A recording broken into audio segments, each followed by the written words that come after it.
Hello, everybody. I'm Larry Ridley, and this is the NFL on EA Sports.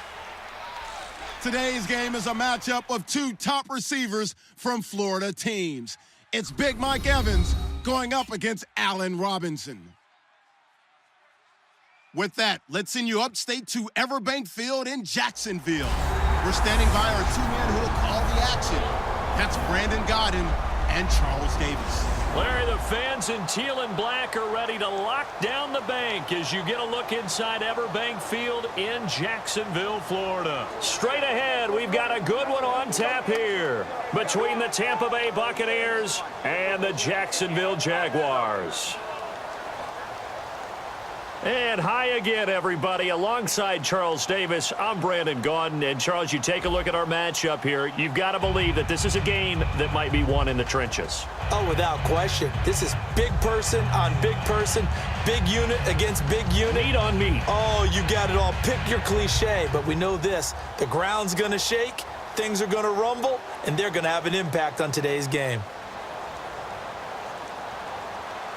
Two teams just about a 3.5-hour drive from each other on Florida's I-75. The Jags and Bucks are underway. Fielded about a yard deep. And he'll be brought down at the 23, make it the 24-yard line. And now we get ready for Jacksonville to take the field on offense. Blake Bortles this year accounted for 22 turnovers, 16 interceptions, and 6 fumbles, and just all around for the Jags, not the year that they expected, 3-13. Yeah, everyone expected the Jags to make a jump and actually contend for a playoff spot. And, of course, a lot of people thought that Blake Bortles would be leading them. And I remember talking with a personnel guy in the league before this season and talking about the season Bortles had in 2015. And he said to me, yeah, take a closer look at it. A lot of the success he had when they were down 14 points or more. I want to see him in some tighter games. It didn't happen this year. He's got a lot of work to do to get back to being that rising star. And this is caught. Mercedes Lewis with a grab. Give him 11 on the gain there. And the Jags are going to have a first down. And there's another completion to the tight end. And let's face it, it is hard to overthrow a 6'6" target. It is indeed. Quarterbacks like their speed guys. They like that huge 6'6" target that they've got in him. They really do, and it reminds me of what one great tight end told me once. He told his quarterback, just make sure you throw it up there, you know, kind of like put up on the top shelf where the kids can't get it. They'll give it to him right up the gut. And this defense not giving him anything there. Maybe a yard up to the 36, making the tackle Keith Tandy.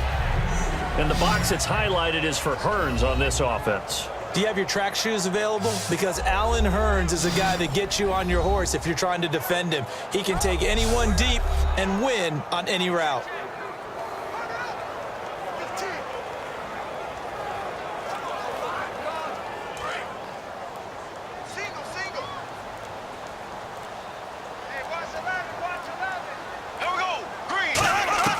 Bortles to throw on second down. And complete to Lewis over the middle.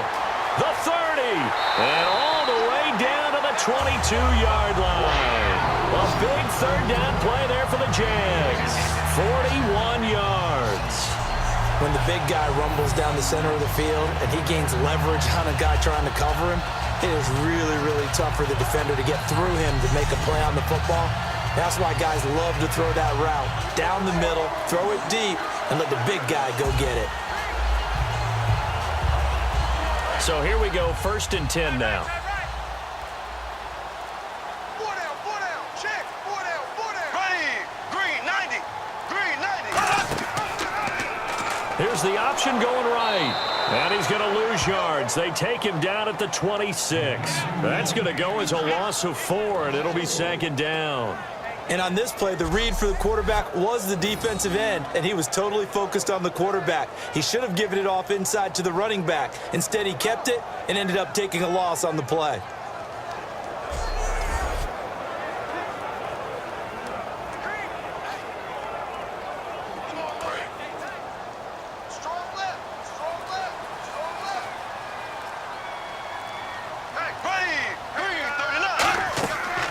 They'll run it now out of the gun.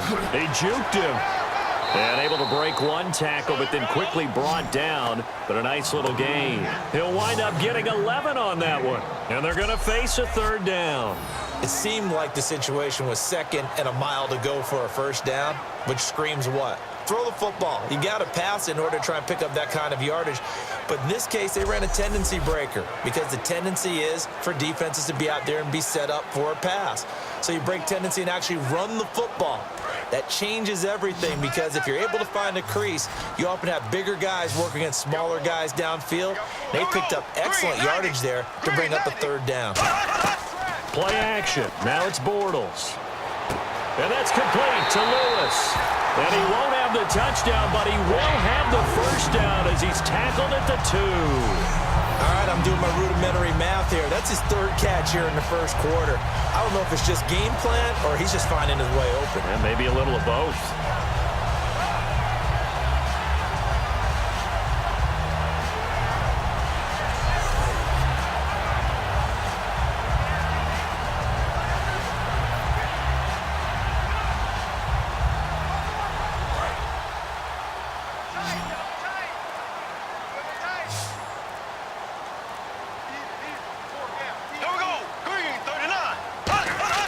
Now a play fake here on first down. And that is caught. Touchdown, Jacksonville. Michael Rivera from a yard out. And the Jaguars drive right down the field and score on the opening drive. And a play fake down near the goal line here worked out well.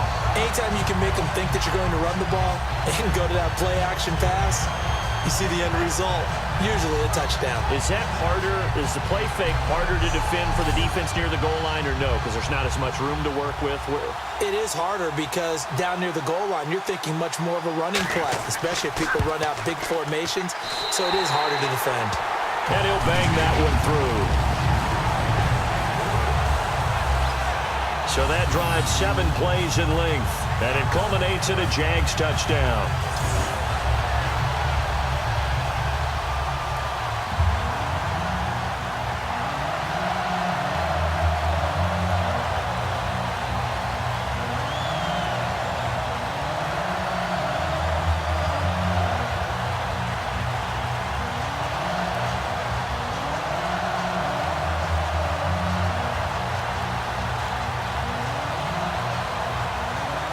After the touchdown, here's Myers to boot it away. This is taken about 7 yards deep. And he'll get it up past the 20 to the 22-yard line. Now we see the starting 11 on offense coming out for Tampa. Jameis Winston. Well, he had his team in the hunt down the stretch, but tough losses to New Orleans and Dallas sealed their fate. Still, though, finishing the season at 9-7. And how about the individual records for him? The first quarterback over 4,000 yards his first 2 seasons in the NFL. That's pretty impressive right there. And I think he's right on the cusp of being a great quarterback. He has to eliminate some of those excess plays where he tries to do too much. Sometimes you just take the loss, cut your losses, and go on to the next down. In his case, he never gives up on a play, and that's good and bad. But I know one thing. In Tampa Bay, you know what they say. Hashtag, we believe in Jameis. Credit him with a 1-yard gain there to make it 2nd and 9. Here's the offense, and highlighted as a guy who gave himself his own nickname, the Dugginator. Brandon, you really can't nickname yourself, but if he keeps running at this level, he'll have plenty of good nicknames to choose from.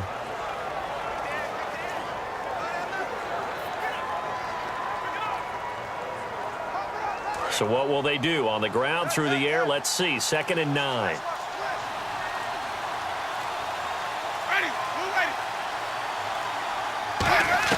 Now Jameis on 2nd down. It's caught by Mike Evans. And they're able to get this one across the 35. They give him 14 yards that time and a fresh set of downs. A monster 2016 for Mike Evans. His Buccaneers didn't make the playoffs, but wasn't because of his production. Led the league in targets and was in the top 5 in many other receiving categories. What a big-time year for him. 4th in yards, 2nd in touchdowns, just outside of the top 5, 6th in catches. So he's going to be a handful for teams in the future. I mean, he's got a long career ahead of him. A long career ahead of him, and look for him to increase his yards after catch as he moves forward in his career. 3 yards on the pickup there, and it'll be 2nd down. And the starters defensively for Jacksonville, and it's a Jags team that finished 3-13 last year, but on this side of the football, they've got a solid foundation, don't they? I thought that their defense kept them in a lot of games in 2016. I thought they played really well, and now they've got a young core of guys. Remember Jalen Ramsey drafted last year. He made the all-rookie team. Yannick Ngakoue, a really promising outside linebacker, one of the best speed rushers in the game. He's going to be back with them. They need Miles Jack to make a jump, the youngster out of UCLA. But I like, all in all, the core of players that they have defensively. It's brought in by Adam Humphries. And taking it across midfield and inside the 45. One thing I can say pretty safely, that route is not called if you don't have a guy who can throw the ball and put some mustard on it. Because if you're going to lollipop it in the middle of the field, bad things usually happen. It takes a strong-arm guy who can rifle it in there, and they were able to successfully complete that one.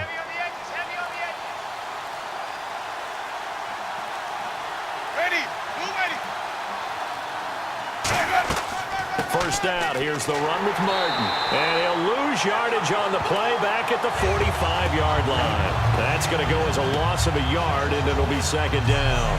And there it was right in front of us. Today's NFL, these guys nowadays, they don't just eat up space. They try and get upfield and make plays in the backfield.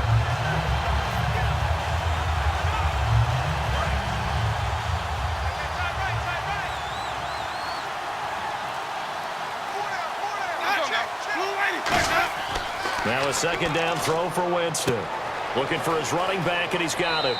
And here he'll be brought down a little shy of the 35 at the 36. It's an 8-yard pickup, and that's going to bring up a third down. And at his size, he's a smaller back. You can get him to football. He can kind of get lost, make someone miss. It's good for him. Yeah, it's great for him. I like what you said there. Sometimes he gets lost in the traffic a little bit, but get him out in the open field into some space. That plays to his strengths the best and keeps him out of it where all the big boys are, you know, make someone miss in the open field. A dump off to Sims. And he gets the first down here as he's taken down at the 24. There are a lot of tough routes to try and cover. When you see a runner come out of the backfield and run this angle route, looks like they're going to the flat, and then they put their foot in the ground and cut back sharply inside, not easily covered, and then when they catch it, good momentum built up by them as well. And able to pick up the first.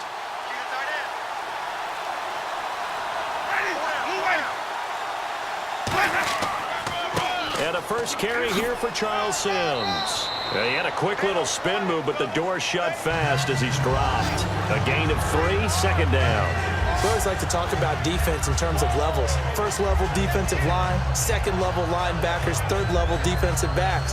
On that run, that was what we call a first level run, and it was stopped by a second level player.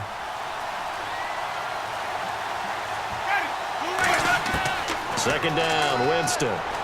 And a catch right side by Evans. And he'll get him inside the 15 down to the 14-yard line. It's a game of matchups, and that's why you take your receivers and move them around a bunch, especially your best guys.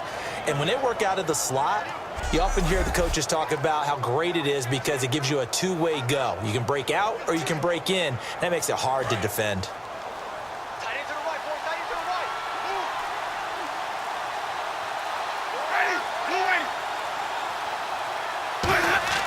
From the red zone now, Winston. His pass caught at the 4. A solid pickup at 13 sets him up first and goal. That was a nicely run slant route, and what the receiver's trying to do is make the defender think he's going upfield for a deeper route and then breaks it off, usually after about 3 to 4 steps, and cuts towards the middle of the field. And now what he's trying to do is use his body to keep the defender away from the football and give the quarterback a really nice target.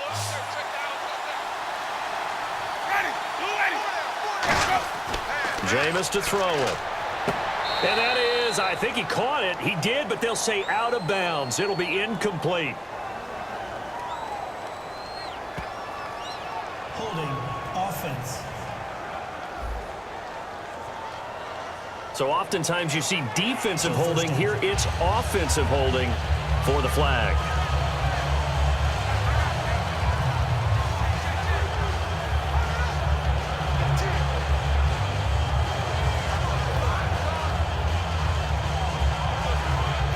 Just play after after play on this long drive for the offense.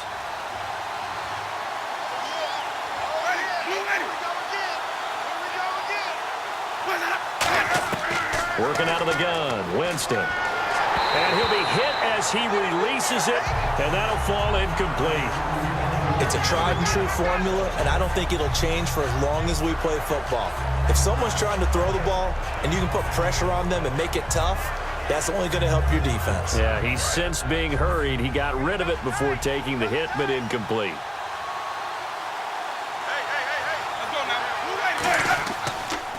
Winston gives to Martin on the draw. And he is swallowed up right at the line of scrimmage. It'll go as no gain on the play, and now they're looking at a 3rd and goal. Partner, it's been my experience that after 2 stops like that near the goal line, defenses only become bolder. They don't back off at all. I think they continue to bring pressure and force them to make a really big play against them. And the incompletion, then the run for no gain. Let's see now. 3rd and goal, Winston. Finding time. And probably the wise decision there. No one open. He just throws it away. And that keeps the field goal on the table as it's 4th down. Partner, how many times have you heard it? Pressure creates diamonds, right? But it also bursts pipes. And on that one, that's what they got. They got after him, and he was fortunate just to get rid of it. Yeah, he just had to chuck it away.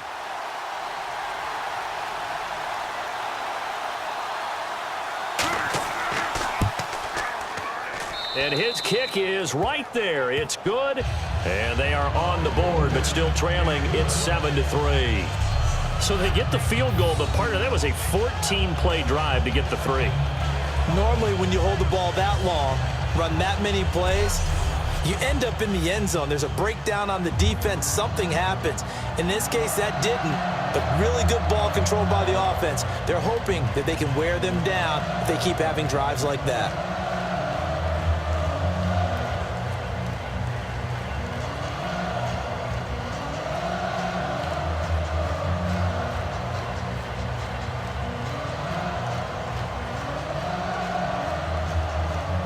Roberto Aguayo following the made field goal, set now to kick this one away. This fielded a few yards into the end zone.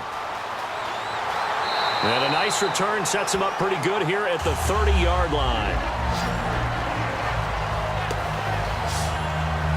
And out now comes Jacksonville as they get ready to go. And that last drive, a long drive, but not just that, they had a great air attack going. Did they stick with that? I would think that they would, because if they were confident enough to do it on the last drive, starting backed up in their own territory, why would you change anything? They've got to be confident about what they're presenting and continue to do so. Yeah, because the secondary, they really looked clueless. And that was amazing because that drive went and went, no adjustments, and no big plays by the defense to knock the ball away. Now a play fake here on 1st down. He's going to float this one deep right side. And they can't get the long connection as it falls incomplete. Holding offense. So a little grabbing there, but this time it goes against the offense for holding.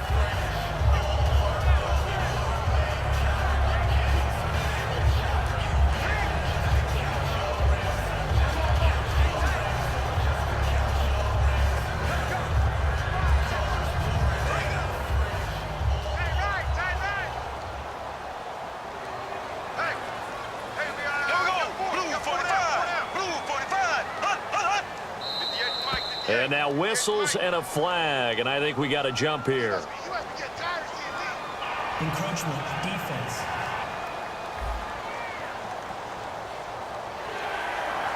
Still 1st down.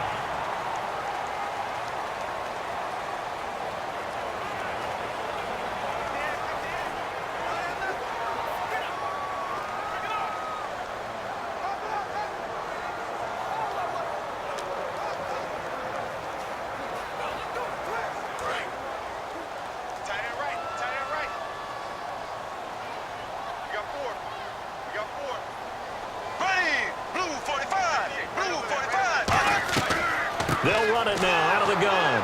And he is going to lose yardage here. A loss of a full 3 yards, and now it's second down. I'm actually surprised they didn't get out of that play. I didn't see anyone pressing the line of scrimmage for the defense.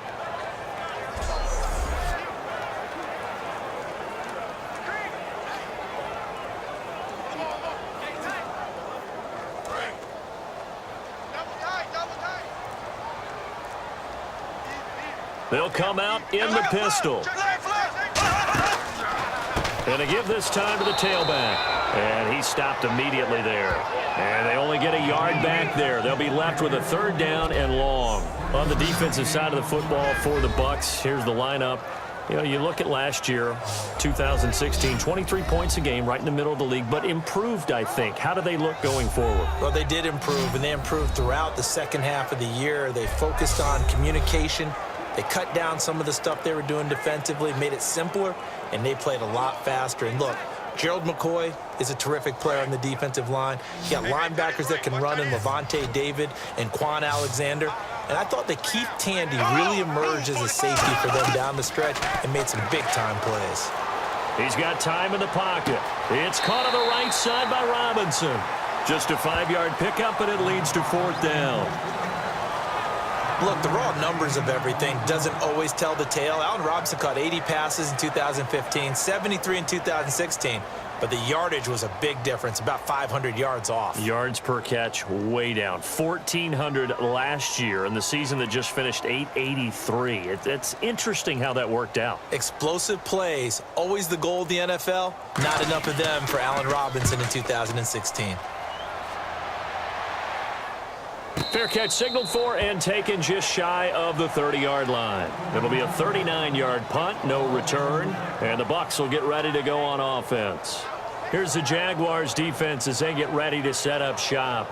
And last time out, they gave up the chip shot field goal, but obviously could have been worse than that. I think they felt pretty good about only giving up 3. No doubt about it. Anytime an offense gets into the red zone, the thinking naturally for the defense is, okay, 3 points. We're going to give up 3 here, but let's make it no more than that. They met their goal. On the other side, though, the offense, they weren't very happy. No, because there's an opportunity. Once you get to the red zone, you're not thinking about kicking a field goal. You're thinking about how do you get it into the end zone, and when you don't, you walk off the field feeling a little bit of failure on that drive. Yeah, who will have the better feeling at the end of this drive? Oh, he's got a man wide open, complete. 15 yards through the air and a 1st down. Simple slant route and part of a really nice hard throw by the quarterback. Nice timing between the quarterback and the receiver. They were perfectly in sync, and he put it right on him on the inside route.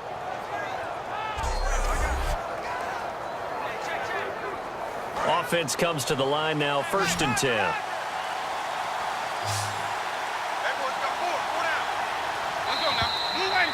One quarter in the books. It's a close game here early on. More from Jacksonville after this.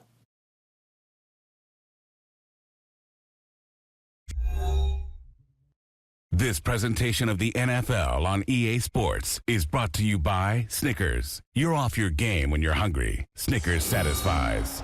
Back now with Charles Davis. I'm Brandon Gaudin. It's the Bucs in possession of the football as we begin the second quarter, and they've got it here with a 1st down.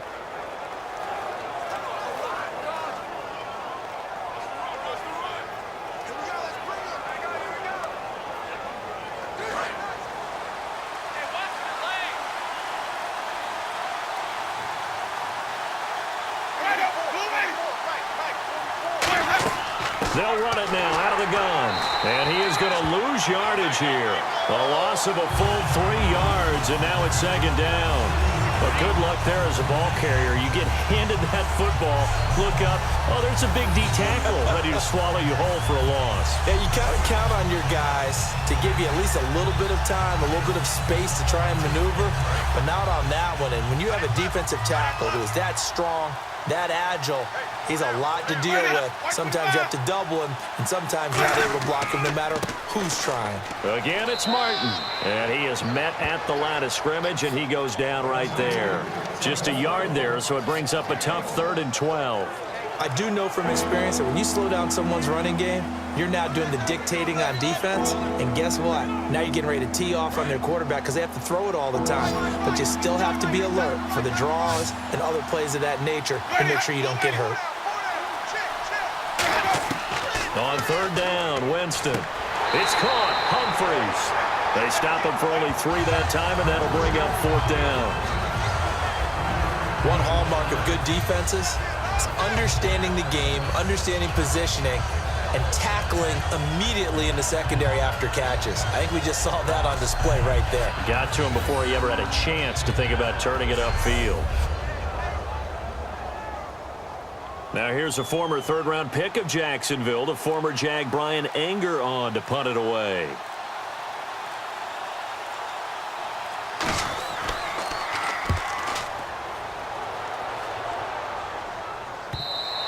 And this will hit just beyond the goal line as it's into the end zone for a touchback. The Jaguars offense now heads back onto the field. And a tight game after punting last time. See if they can get something going on this drive. As they head to the field now, with a game this close, you've got to feel there's a sense of urgency for them going on offense right now. But they have to do it without letting panic creep in and affect their play.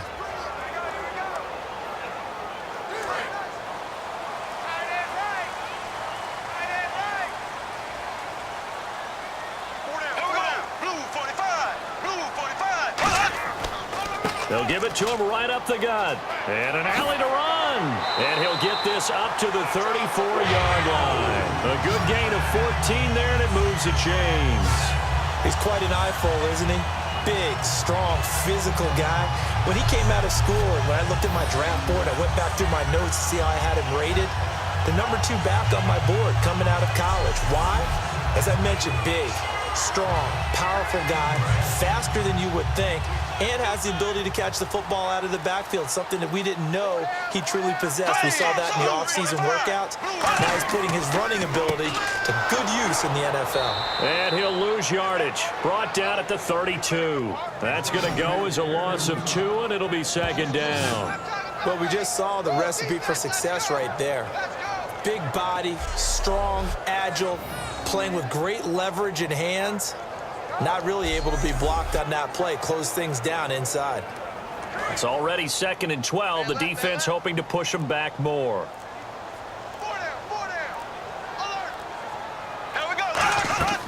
They'll run it now out of the gun.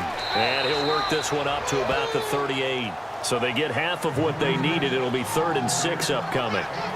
On a 2nd and long, it's really nice to see an offense that has enough confidence to run the football in that situation. I think that goes back to their practice and game planning.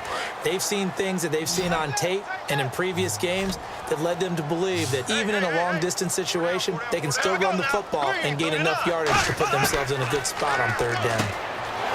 Bortles now to throw. And Robinson with a big catch. 9 yards on the play and a first down. I don't care how many times we see it. I still get a kick out of watching quarterbacks and receivers do the pass trick in pregame warm-up. But I always remember that when we go to practices, we see that after practices as well. They really tune it up, don't they? They tune it up. They know why they do it for these situations. First down. And they build that trust, and that's why they're able to find him in this type of a situation. Now a handoff here to his running back. And he's going to fight his way forward here for a modest gain. He'll get a nice chunk there on the first down run, and it's 2nd and 4. This drive is turning into an extended one, and the guy carrying the ball, he's becoming more like a body blows guy. Every carry is putting some damage on the defense. So after a while, I'm not too sure how many guys are going to want to run up and tackle him.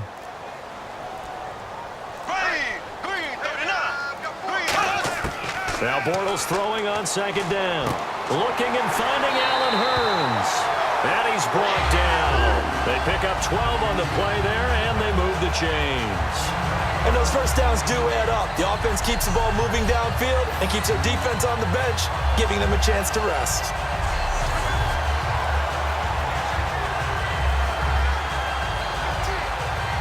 And here comes play number 6 on this drive.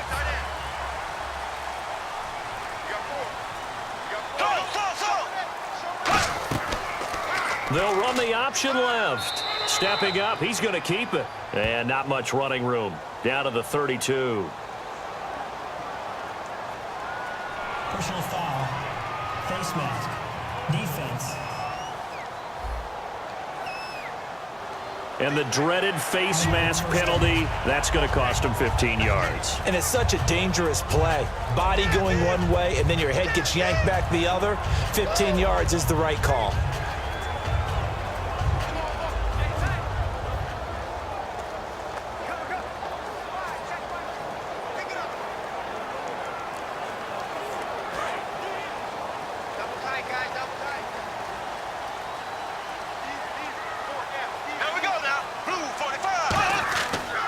Bortles going to give to Yeldon. Looking for a seam, but finding none. He'll get back to the line of scrimmage, and that's it. Holding. Offense. So there you go, holding by the offense, and that'll push him back. Changes everything now as you try and figure out what your playbook has for you. Longer yardage situations, tougher to execute and pick up first downs.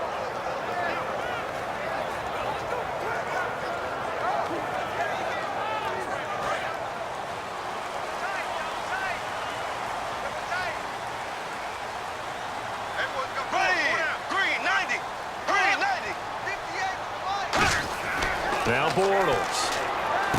Middle of the field, it's Robinson. And he'll be brought down inside the 20 at the 19.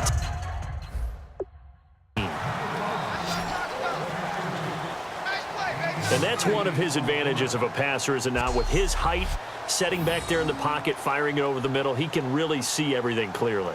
It is, and I know that other quarterbacks get it done different ways, all right? You don't have to be his height to make a great play. But what he does is he takes away having to make those slide steps in the pocket to find angles to throw the ball through. He just throws right over the top of it because he can see everything, and sometimes that saves time and gets the ball to a receiver quicker. And a diving grab. I think he got that, yes. It's a nice pickup of 12 yards, and it gives him a 1st and goal. When you're a player of his stature, you don't just circle the games on your team's calendar. You circle the Pro Bowl? Without a doubt. That's a game that you just figure you're going to be in each and every year. That's because of catches like that. That's why he goes.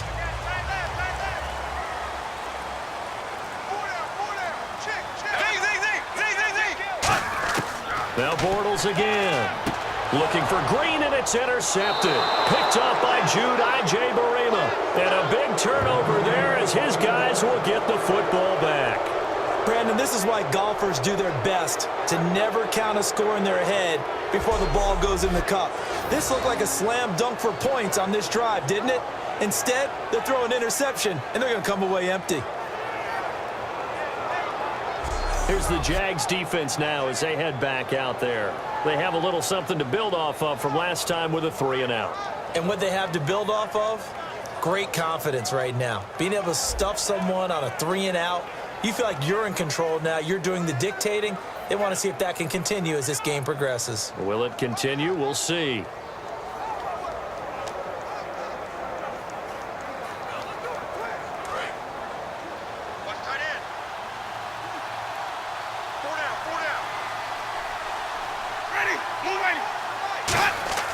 Following the interception, Winston surveying the field. Great protection. He sets to fire deep. And it pops free. The collision there jarred the ball loose and brings up 2nd down. Well, they went for the big play there, but that drop could really hurt their momentum.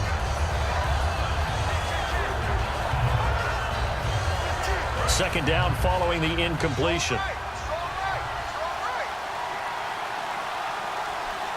One man in the backfield, that's Martin. And he'll get it up the middle. And running room scarce here. He's going to be stopped in his tracks at the line of scrimmage. They'll lose a yard, and it brings up 3rd. That draw play got blown up by the blitz of the defense. Ordinarily, that's exactly what you want. You want them to blitz, and they go past you, and you go past them for a big gain. But in this situation, they hit him at the worst possible spot. Right exactly where you were running the draw, and he got in there and got him. Will the defense dial up the pressure? Let's see. 3rd and 11. One receiver to the left is Evans. Winston from the gun on third down. He's got time. To the sideline, and oh, a nice catch there. Made sure the feet were inbounds, and they were. Holding offense.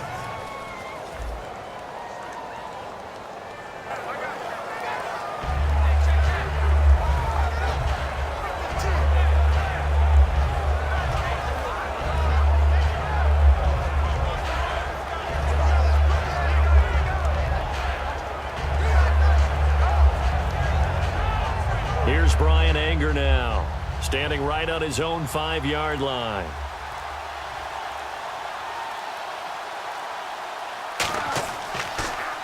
He gets this one away, and boy, it's another boomer. It's taken to the 26. 12 yards on the return that time, and the Jaguars go on offense, first down and 10. Here comes Blake Bortles now to lead his offense back out there. He's got the lead here in the second quarter. He's thrown the touchdown, but also an interception. As a quarterback, does that interception, even though you're playing well, your team's got the lead, does that always stick in the back of your mind a little bit? For the best ones, it just upsets them that they did that because they don't think there should be any blemishes on their record. They think that they're way better than that. So your confidence gets tested a little bit. Being able to go back out there, maybe throw another touchdown, that'll tamp that down in a big way. Yeah, because he's looked pretty good to this point. Now whistles here, and I believe one of the Jaguar linemen might have moved. Full start offense.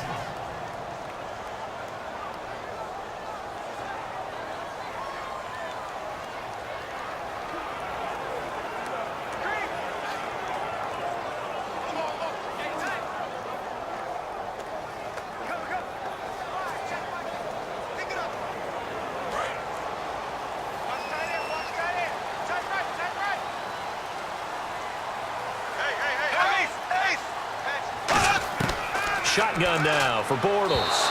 His throw incomplete. Marquise Lee, the intended target, and that'll bring up second down. CD, wanted to get your thoughts just on the landscape of the offseason for each of these teams. Super Bowl in the rearview mirror, but so much going on. People look at the draft a lot, but there's a lot more that goes into the offseason for these front offices, is there not? It certainly is, and then even before we get to the draft, you start with the combine. You know, that's held in Indianapolis every year, and you have about 350 of the top prospects coming together to get their physicals and interviews and on-field performance, and all that will get evaluated along with their game tape. And then you got the free agents, all right? That starts, I believe, in early March, where now the free agents can start moving around to different teams. So your team's starting to take a little bit of shape there, free agency, because then the draft's coming up. You're trying to put your team together with new draft picks, have everyone start to move in one direction.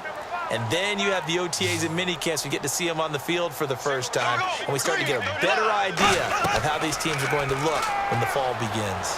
Finding time. And he'll just toss it away. So he throws it away, and that brings up fourth down.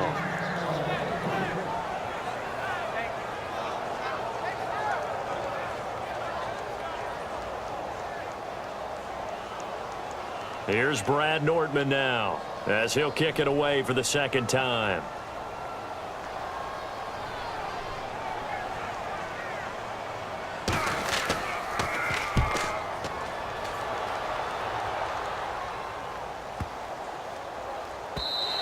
And that one hits at the 7, but bounds into the end zone, and that'll be a touchback.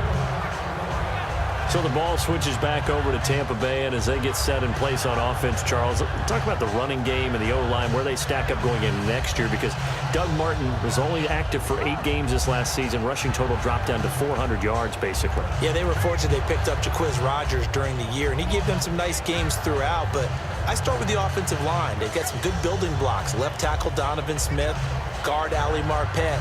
Great places to begin. I think they'll continue to try and fortify that offensive line because that will help whoever becomes their primary ball carrier. Here's Martin as they begin on the ground. And he'll get only a couple up to the 22. Dante Fowler in on the stop. One of the things that I observed when Dante Fowler was coming out in the NFL draft, how hard he played the game. every time I turned on a tape, he was either rushing the passer, making a play, or making a play in space against the ball downfield, or hustling from one sideline to the other. How about that play right there? Making a nice tackle, holding it to a short gain. Ready? You ready? Second down, Winston. Over the middle to Evans. And he's brought down, getting this one up to about the 35. They give him 13 yards there on the play and a fresh set of downs. Boy, the evolution of the game and how these guys on plays like that can get out of the pocket, keep plays alive, it just makes things so much harder for defenses. It really does, and we're talking about an era in the game where the quarterbacks are the most athletically gifted that we've seen in a bunch. I mean, when you talk about collectively, it's unbelievable. So their ability to move is practiced now. It's not necessarily, oh, he just took off and you guys figure it out. When he takes off, it's caught inside the 25. Touchdown, Tampa Bay.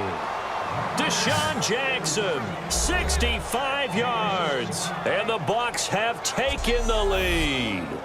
Well, you know he can be explosive, and he's ultra-explosive there on the fly route. And you know how many times we've talked to coaches and we've had quoted back to us, well, you know something? When you execute really well, it doesn't matter if they know it's coming or not. Well, sometimes athleticism beats you as well. He just took off and went. That's almost like one of your Turkey Bowl games, isn't it? Just go long, Backyard. man. I'll hit you. And it worked really well for them. And it's through, and that makes the lead 10-7. So the drive there, they went 80 yards in 3 plays. And it ends with a touchdown for the Bucs.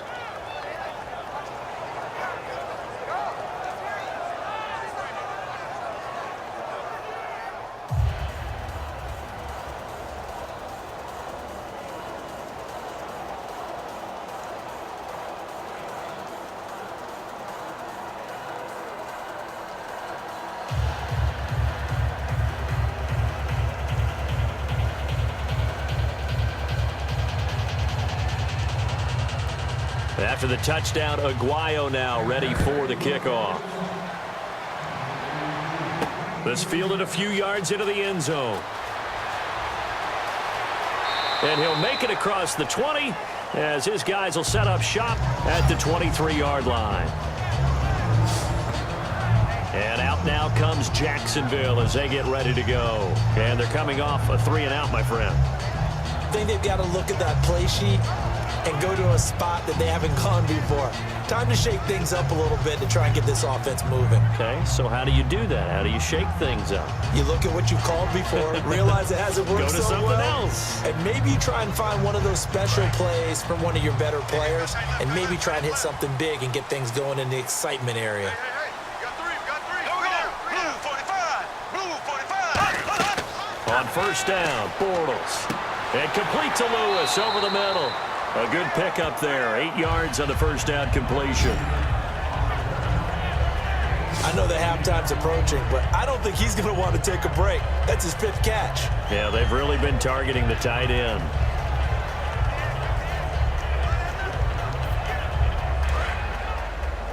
Tight ends Ringo. Tight ends on the Ringo. Tight ends on the Ringo. Hey, boys, we got 4 down. Oh, green, 90. And he'll give it here to his running back. And he'll get it up near the 35, right at the 34 here. 1:59 to go in the first half. Back with more from Jacksonville. Don't go anywhere. We'll be back after this.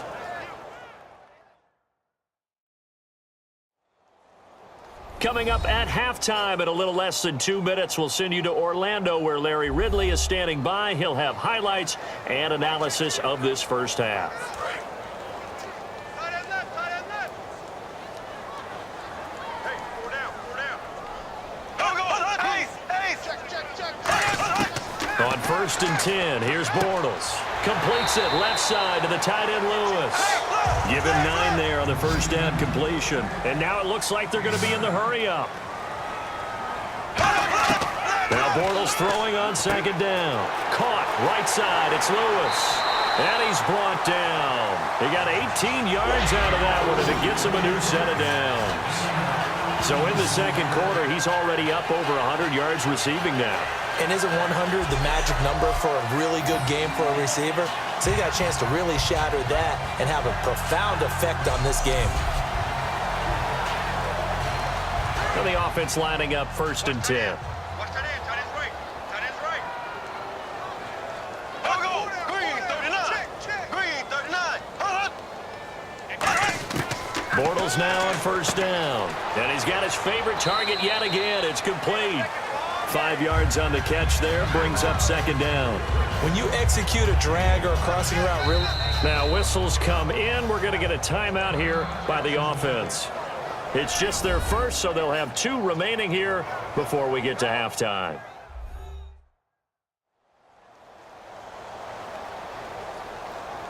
So the offense takes the timeout, and they are back out and ready to rock.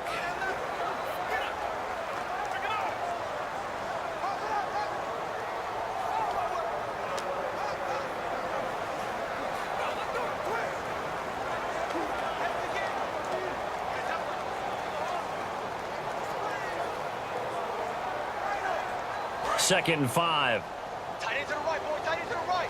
Move. They come up in an empty set. 4 wide receivers, 1 tight end. Green, 39. Now Bortles again. And an incomplete pass. That'll stop the clock here with just under a minute to play in half number 1.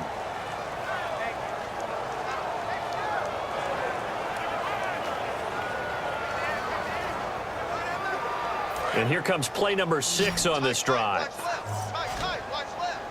And the Bucs with an extra defender in the secondary now on 3rd down. Bortles to throw once more. And that's complete to Lewis. And he's going to get the 1st down as they bring him down at the 23. Now hold everything here. We're going to get a timeout by the offense. So that means they're down to 1 remaining here as we head toward halftime. So the offensive unit called the TO, and now we are ready to resume play.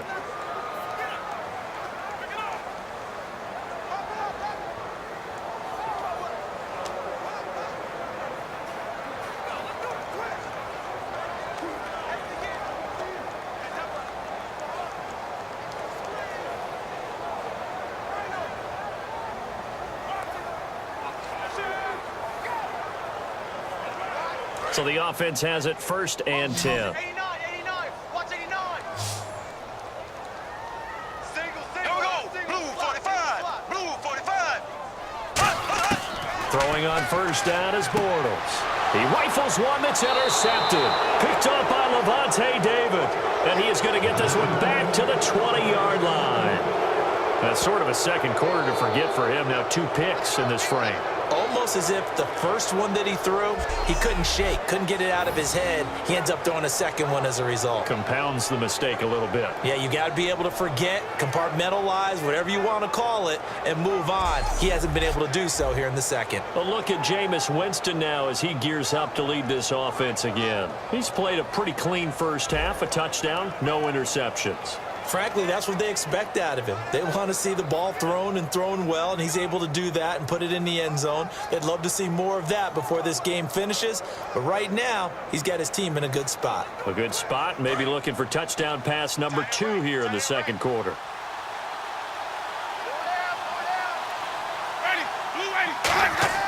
Following the interception, Winston. He's got time in the pocket. Evans has it left side. Now whistles come in. We're going to get a timeout here by the offense.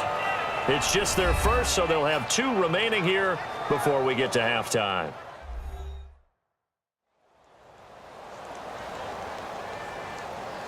And we are back here. I'm Brandon Gaudin alongside Charles Davis. So the offense takes the timeout, and now we're set to get going.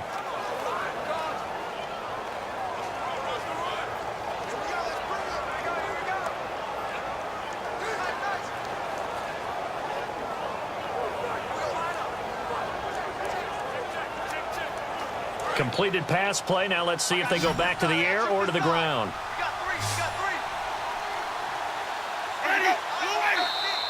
Now contact up front as penalty markers come in. Who is this against? Neutral zone infraction. Defense.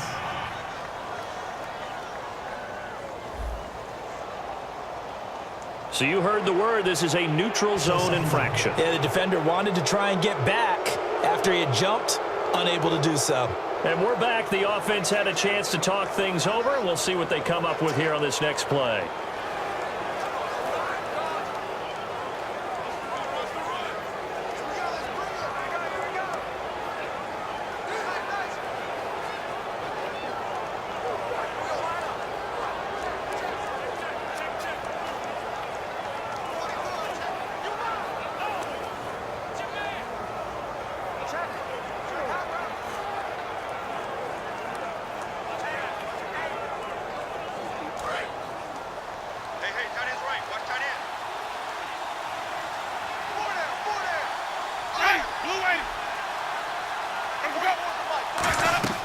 Now a second down throw for Winston. They set up the screen to Martin. A nice pick up there, 10 yards, and it'll move the sticks. They ran that one well, and not only did they pick up a nice chunk of yardage on the screen, they sent a message to the defense. Rush the passer all you want, but you better be careful. We can hit you going back the other direction.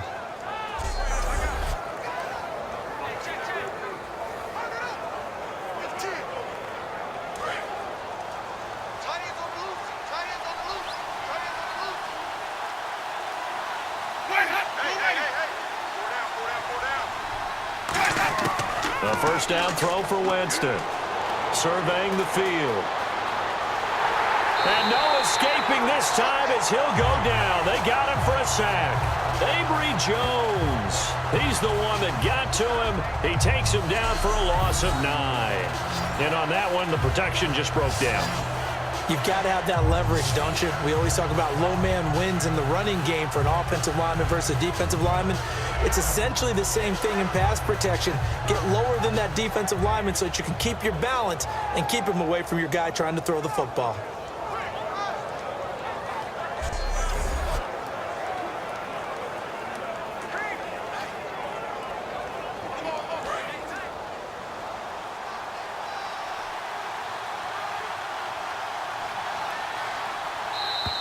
We have hit halftime. Still 2 more quarters to go. We'll take a timeout. We'll be back after this. You're watching the NFL, and it's on EA Sports. It's in the game. Thanks, Brandon, and welcome to our EA Halftime Report. I'm Larry Ridley. The Jaguars are behind right now, but the home crowd should give them a boost. The Buccaneers will want to come out after the half and really put the pressure on from the start. So here we go. Let's take a look at some of the highlights from the first half. Now 2nd and 8, pass will be completed over the middle, and the pass and catch will end up going for 41 yards. Jaguars now later on the drive. Rivers has got the catch here on the quick pass, and after the short pass, he'll score. Jaguars up now by 7. Jaguars take it at the 6. Under pressure here, and the pass is picked off. Bucs defense happy to get off the field.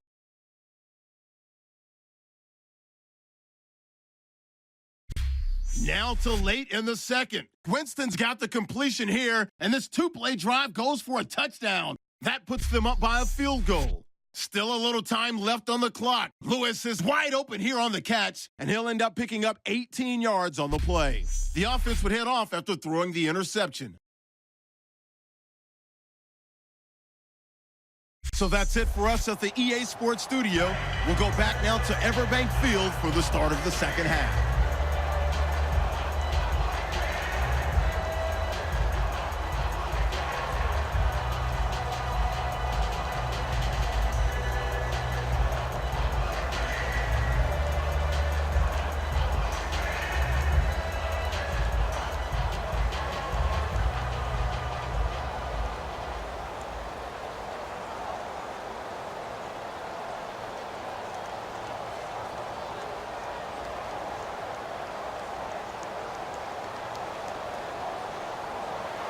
Both teams appear ready for the fight ahead, and we resume action here in quarter number 3. That's fielded in the end zone. And no run back here. This will be a touchback, and it comes out to the 25.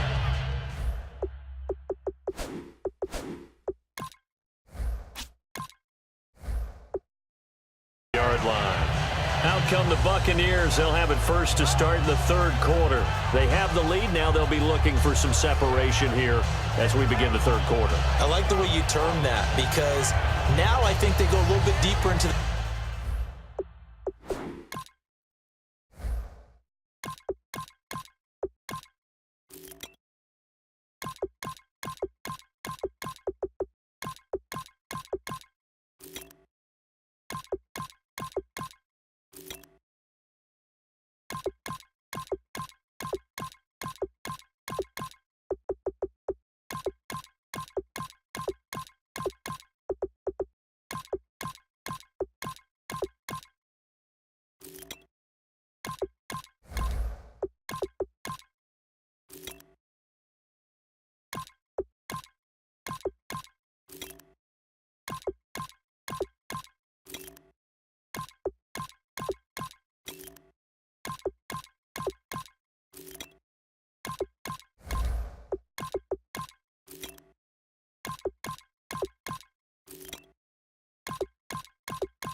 playbook. They like what they did in the first half. That worked okay. But in order to get the separation that you just talked about, change things up a little bit. Change your tendencies. Try and hit them a little bit more with some things they didn't see in the first half. Let's see if they do just that. Now a play fake here on first down. He's got time. Going for it. Got his man. Complete. 26 yards on the pickup there. And the Buccaneers are going to have a first down. I don't know about you, but I feel like there's a little extra juice when you see Jameis Winston connect with Mike Evans early. And when they do it often, this team is really energized. Well, Evans at 6'5", those long arms, that's so tough to defend. And he surprises you with how fast he is because he looks like he's just low.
long, and all of a sudden you're 10 yards behind him, and Jameis Winston finds him.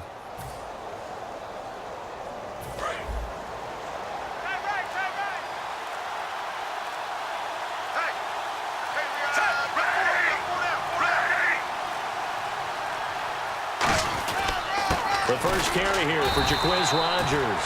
They give him 4 yards there. It'll be 2nd and 6. Not a run that you're going to write home about, but still a good first down run. That's what an offense calls staying on schedule. 3 to 4 yards on first down, you're set up very well for the rest of the drive.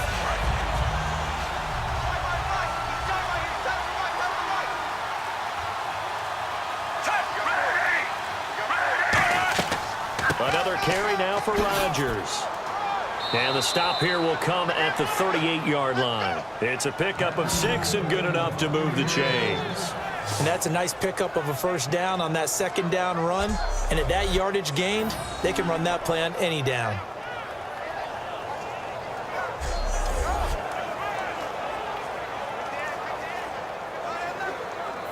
So it'll be first down here after the run.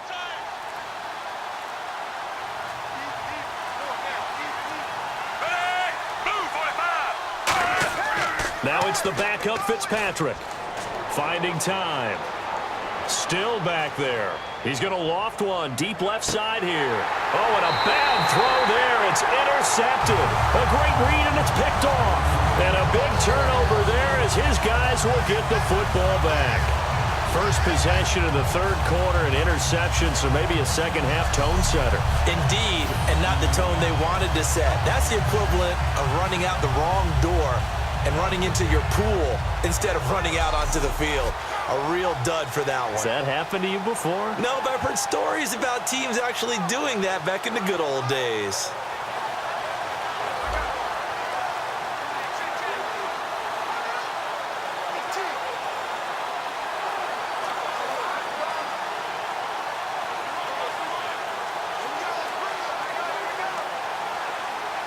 And tough starting field position here. They come up in an offset eye. Now they run with a backup. It's Chris Ivory. And he's taken down, but able to get this up to the 20-yard line. It's a gain of 14 there. And it's good enough for a Jacksonville first. Absolutely love the run right there. This guy's known for his quickness, but also for his speed. And he's able to get to the second level almost before you blink if you give him any type of blocking. Always talk about slot receivers, and they're usually known as quicker than fast. In this case, we've got a guy who's quick and fast, and he used it to great advantage. Here we go. And now a first chance for the backup here to throw. Throwing left side here, and it's complete.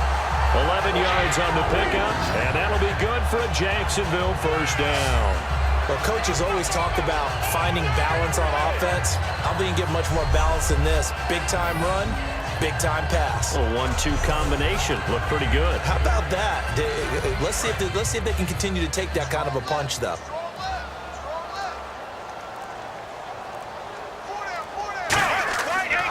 On first down, this is Ivory.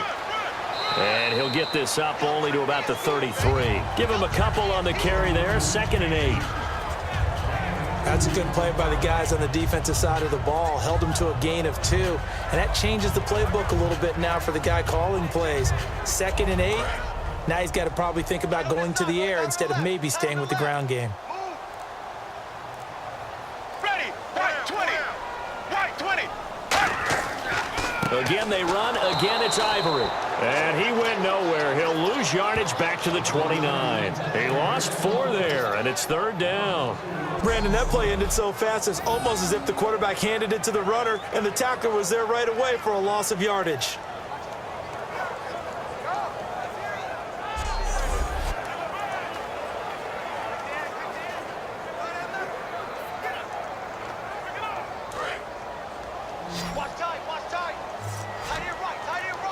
So now a 3rd and 12 with an extra defender here in the secondary. A nickel look. Henning.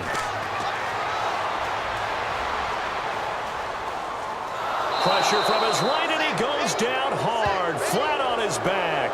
Clinton McDonald in there to drop him for a loss of 10. And it'll be 4th and long. I remember when I was a kid and all I wanted was a nickel so I could get that soda down at the fountain. And guess what? The nickel came into play well. 5 defensive backs, they covered well, allowed for the sack. Sodas were a nickel when you were a kid? No, I just needed the extra nickel so I could pay the proper price. Okay, how much were they? A dime? What were they? 15 cents.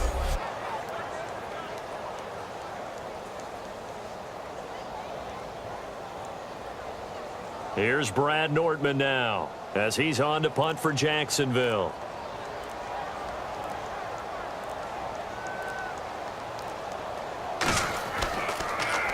Averaging 50 yards a boot so far as this one's away. Fielded at the 20. A nice job on the return there, 16 yards. And the offense will take over with a new set of downs. And the Buccaneers getting ready to go as they take the field. Looked like they had something going last drive. Then the interception happened. Will they recover? The memory they need to keep with them is that they did have something going. They were moving the ball on offense, had a nice sequence going. Don't worry about the other part. You can't get that back. Let's go back to what you were doing well before. I thought you were going to say they need to have no memory, but remember the good part, forget the bad. I like that even better.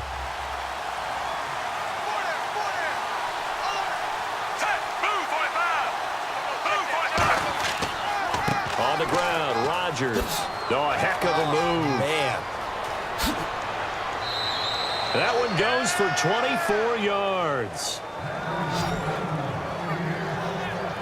Well, when you're able to break a run against a cover 2 or a 2-deep zone, safeties are back a little ways. What you're counting on is the guys taking care of business up front and then maybe climbing to the second level, that offensive lineman or tight end getting up to the second level and able to block the safety in order to create a big run. And making those linemen work with a couple blocks. They look good doing it there.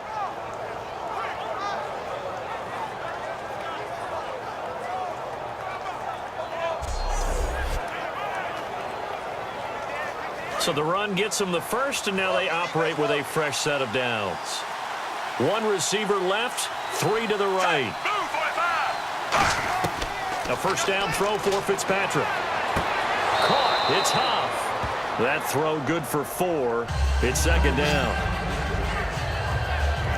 If you run an out route, it's likely you end up near the sideline. And what did we just see there? Toe tap. You got it. The benefits of practice. Toe tapping, foot dragging, picking it up, and making sure it was a catch. So they complete the pass, and now they face a second down.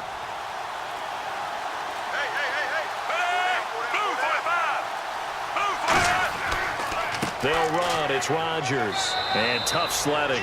You'll get maybe a yard. Stop short of the 35. Well, so many times we look at a short run and we praise the offense for trying to set the tempo and establish things. But the defensive guys, hey, they just won the battle there. It wasn't a big run given up. They don't always have to absorb the body blows. Sometimes they dish them out themselves. 3rd and 5, so they bring in an extra defensive back. An expecting pass. Fitzpatrick. Then Huff reels it in. And he coughed it up. And the Jags grab it. And some space here. A big seam, and he might go all the way. And they will finally get him, but not until he's all the way down inside the 15-yard line.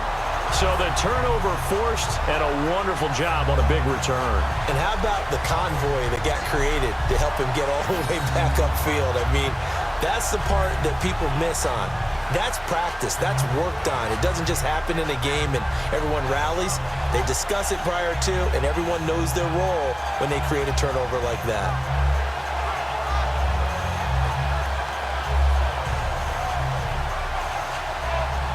And out now comes Jacksonville as they get ready to go. And on the last go-around, they really couldn't get anything going. They had to punt from deep inside their own territory, which means you're going to lose the field position battle as a general rule. What they're looking for now is a little more consistency, move the ball at least a few times on offense, get a couple of first downs, and hopefully flip the field. Yeah, just something to build off of. That's what they're looking for here. And they'll start this drive with very good field position.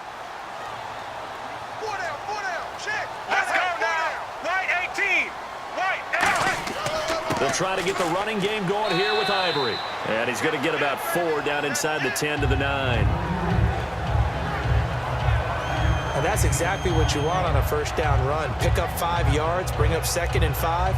The defensive line, though, they've got to figure out a way to out-leverage the guys up front because the offensive line is winning at the point of attack.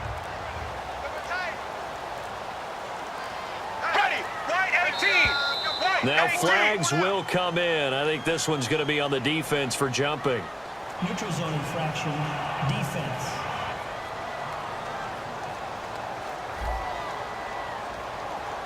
So the hard count gets them there. Neutral zone infraction. Yeah, the defense thought they had the timing down, but the quarterback hit them with a hard count, got them to jump.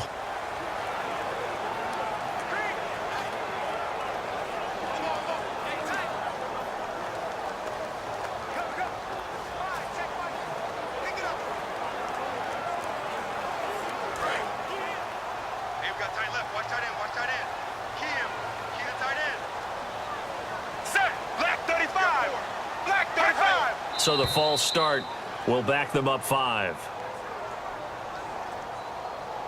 False start, offense.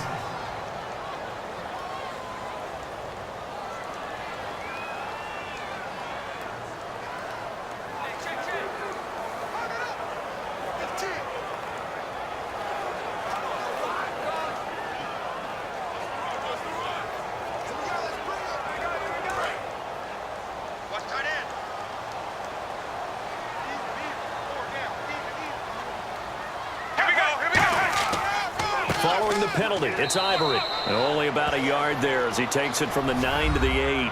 Partner, we know today's NFL is really built around the guy throwing the football. But these short runs, they still pay dividends because they can take their toll on a defense and they can add up as the game goes along. You control the clock, you control the ball, and that way you often control the game. Well, they were handed great starting field position on this drive, but now they face a 3rd and 4.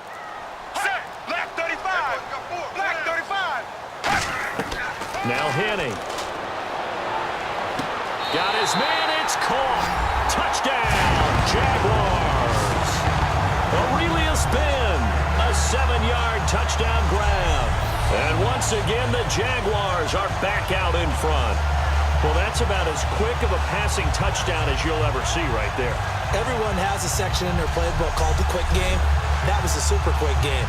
Out of the hands of the thrower, bam, right to the receiver, successfully for a touchdown. How in-depth is that quick game part of the playbook? It's pretty in-depth because people want the ball in the hands of the quarterback into the playmaker's hands downfield as fast as possible. There are a lot of plays, a lot of options involved with that.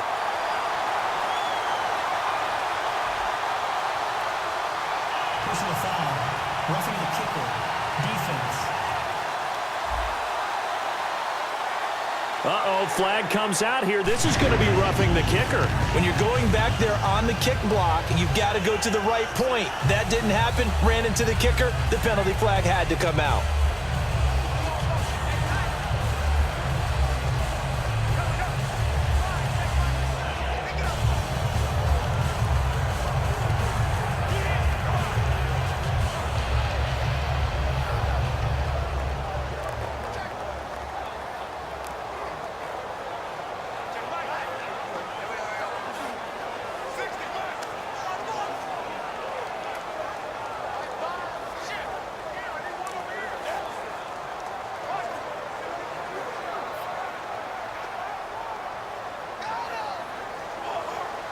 And after the touchdown, here's Myers to boot it away. And that'll carry over the back line of the end zone for a touchback. And Tampa Bay trots out there now. And they had the fumble last time that led to a touchdown. That's a no-no. We'll see what they do here this go-around. A big no-no. Put that in capital letters. Turning it over, the other team takes it down and scores. That can be a deflator for a football team. Now it's up to the offense to get back out on the field and pick things up. You know, they're out there. We'll see if they can pick those things back up.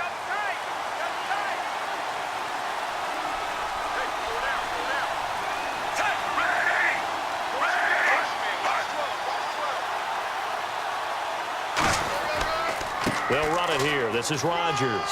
And he'll wind up with about 6, up past the 30 to the 31. First play of the drive, let's give credit all around. Excellent blocking, but the guy carrying the ball, he was the finisher. A really nice run.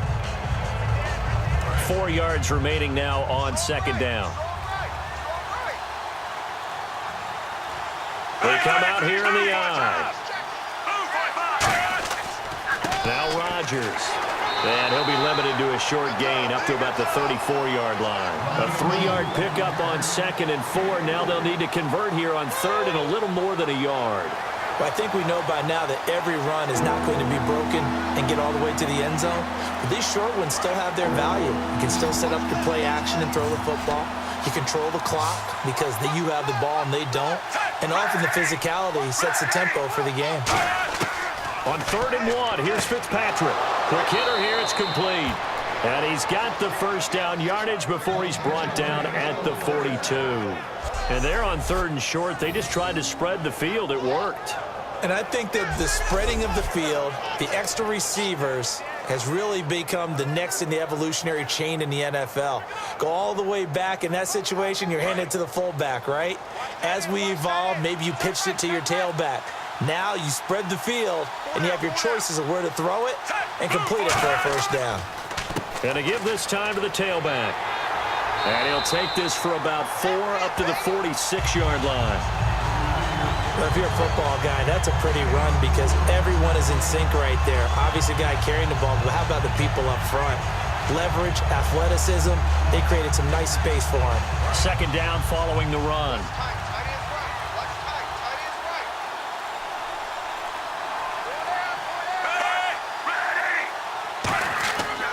They'll give it to him right up the gut.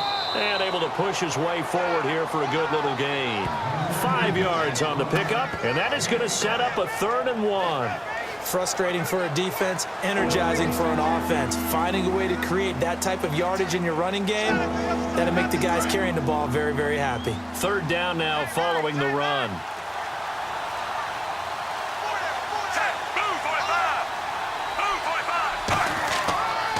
They'll give it to him right up the gut. And he's got the first down yardage before he's brought down at the 42.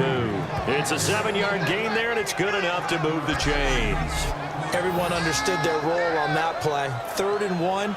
You know the defensive guys, they're trying to get down and get low and get leverage on the offensive lineman, but they didn't allow that to happen. They created a crease and allowed him to get through for a first down.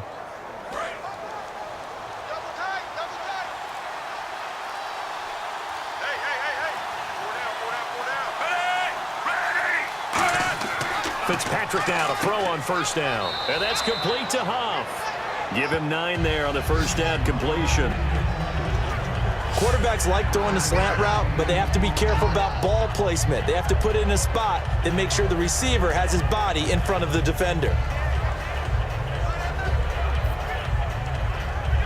2nd down, they need less than a yard to pick up the first.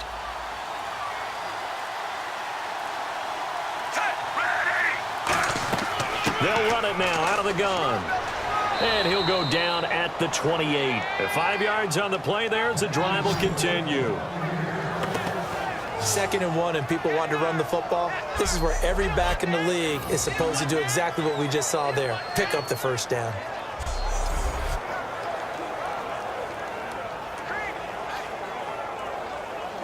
And the 8th play on this drive coming up.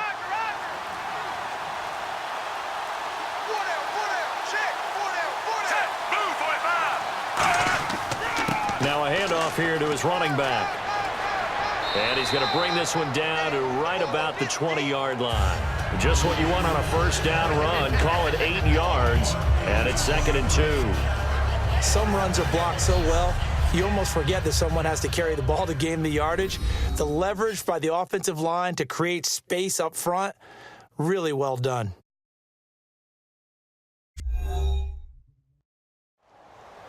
Back now in Jacksonville. It's Buccaneer football, but they've got work to do. They find themselves behind here to start the 4th quarter.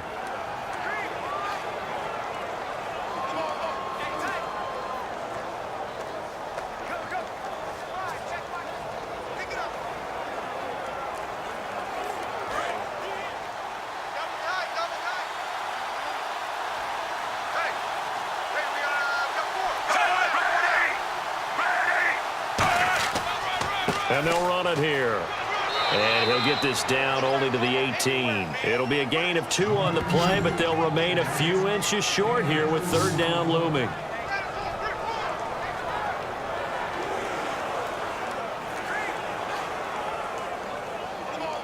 Long drive. The defense just cannot seem to catch a break and get off the field.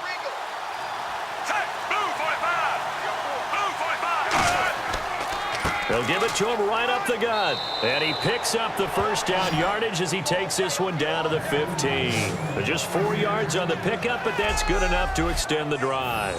I always appreciate runners who understand situations. That was just 3rd and inches. No reason to dance around in the backfield and try and break off a bigger play. Just go pick up the first down, and that's exactly what he did. First down and 10 now for the offensive group.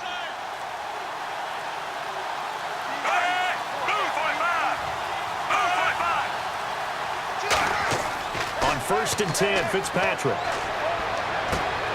Trying to drop one in, but it's incomplete. And the tight end, Luke Stocker, was the target. That'll bring up 2nd down.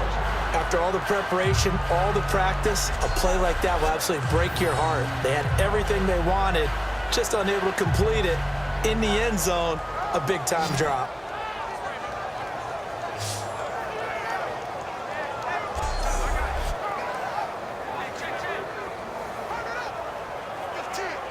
And a really long drive here, and it goes on and on. Movement there on the offensive line, a little quick, and a 5-yard penalty. False start, offense.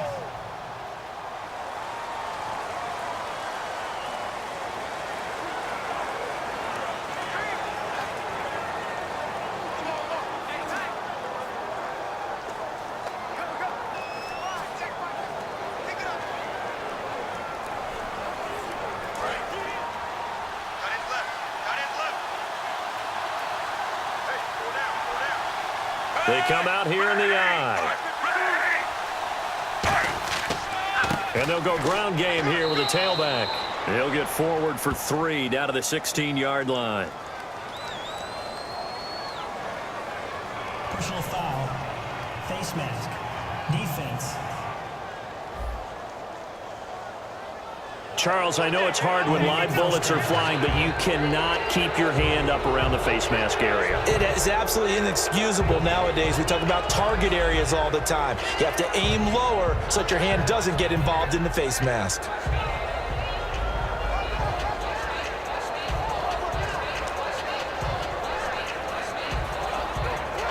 And this seemingly endless drive continues.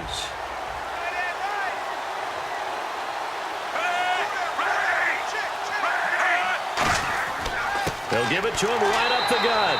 Trying to run inside, but nothing there. They'll say no gain on the play, and it'll be 2nd and goal. Well, they had the box stacked. That run was going nowhere from the start. And when you say stacked, you really mean it, don't you? Because when you're talking about a 46 defense, commonly known as the Bear defense, you're covering up the guys inside, and you're allowing other people to get in there close to the line of scrimmage, usually an 8-man front. That's difficult to block for an offense. On that play, the defense won't. And he hauls it in for the Buccaneer touchdown. Josh Huff from 8 yards out, and the Bucs have taken the lead here in the 4th.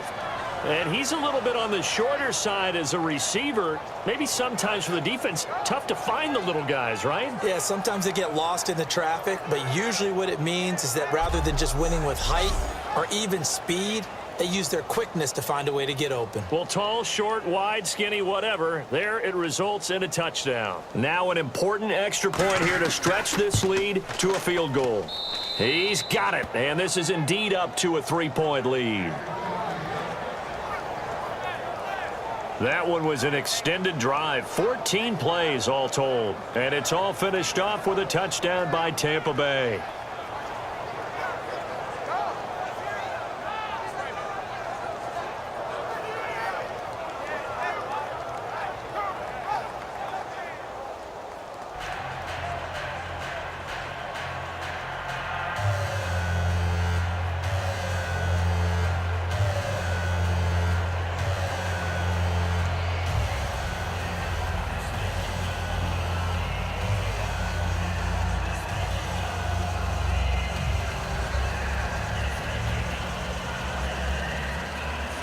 After the touchdown, Aguayo now ready for the kickoff. This will be fielded on the back line of the end zone. And no run back here. This will be a touchback, and it comes out to the 25-yard line. And out now comes Jacksonville as they get ready to go. And they're going to need another score. Got one last time, but still down here. When you're playing catch-up, every possession becomes crucial, doesn't it? It's vital. Get back out on the field, punch in the end zone again. They know it's not easy, but what they do have going for them, they did score the last time. They think they've got a good formula working. And what about the defense? Well, now you're just saying to yourself, okay, we gave up a score last time. What adjustments do we need to make to slow them down now and get the ball back for our own offense? Is it more pressure? Is it more zone? What do they have to do? They're trying to figure that out themselves. We'll see if they can figure that out right here. And seeing no options, he just tosses this one away, incomplete. Now that'll bring up second down. I hope I don't sound too rah-rah on that one, but that's the exact right throw. Either your receiver gets it or no one gets it. Give him a lot of credit for being really precise with it. Got rid of it. No one got it. 4 down. Alert. Let's go now. Right 18. He'll try again with the arm here on second down.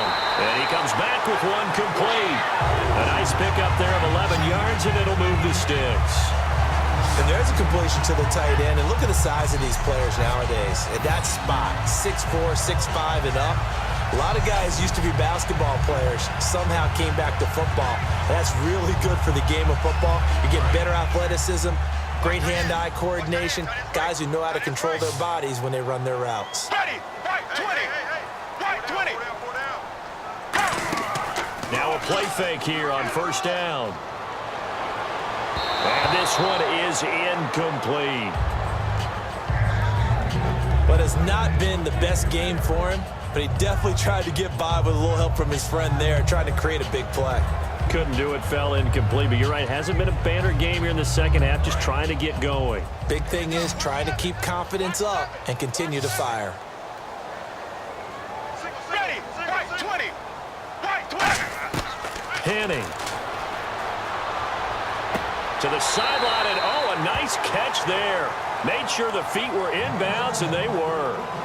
Can you do any more work or make it more dramatic for not much gain than what we just saw there? Did you see how his toes got down? Tip-tap, got him down. But what did he get out of it? He sold the sizzle. He just had no steak. I mean, was it 1 yard? Yeah, plays like that, you at least expect a first down. They're just 1 yard. Set. Right 18. Off the play fake, he'll look to throw. Oh, the ball comes out on the hit, but they'll say it's incomplete. Well, that plays a statistic that's going to go on the defensive team stat sheet. Won't necessarily reflect in ours, right, the overall game sheet. But you and I know that they keep count on pressures, hits on quarterbacks, all those things, hoping to increase that throughout the game. And here we are in the fourth quarter, and they got a big one. And such a close game, a very big one. Oh, this is off the side of his foot. And where will this be spotted? The side judge says it went out just across midfield. And Tampa Bay trots out there now. And that recipe on their last drive that resulted in a touchdown looked pretty good, so they'll be hoping to do that once more. And it takes me back to when we sat with the offensive coordinator and the head coach. They felt pretty good about their game plan and thought there were some holes in the defense, and they exploited them the last time out. Let's see if they can come back and put together a similar drive. And we'll see if they can do just that.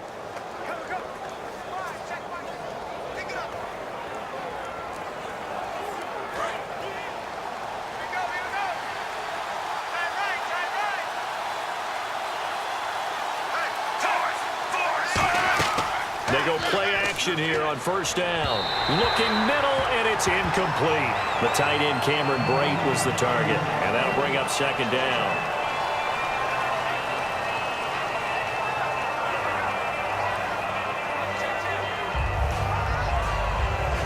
And on 2nd and 10 now.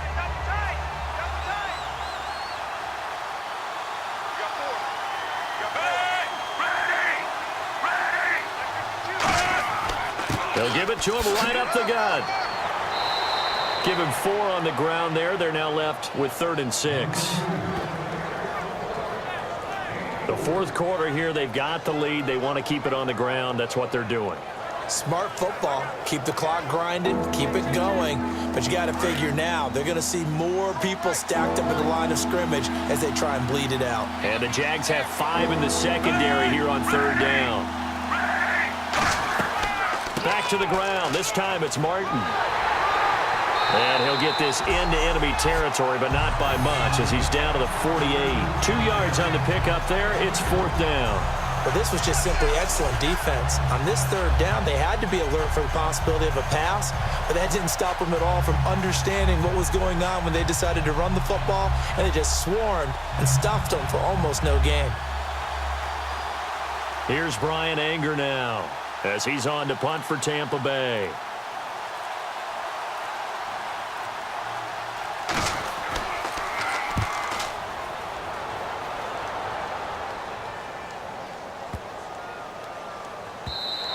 And that'll hit at the 5 and go into the end zone for a touchback. The Buccaneers defense, we watch them get set to go. They did their job last go-around, forced the punt, hoping for more of that here. They got off the field. That's exactly what they wanted to accomplish. Get off the field, turn the ball over to their offense, and kick back and enjoy a little bit of water and rest before they have to go back out there again. Back out there now and hoping to hurry up and get more water and rest.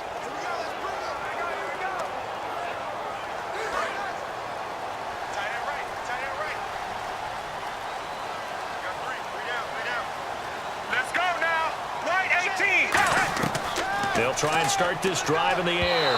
Throwing over the middle, and it's incomplete.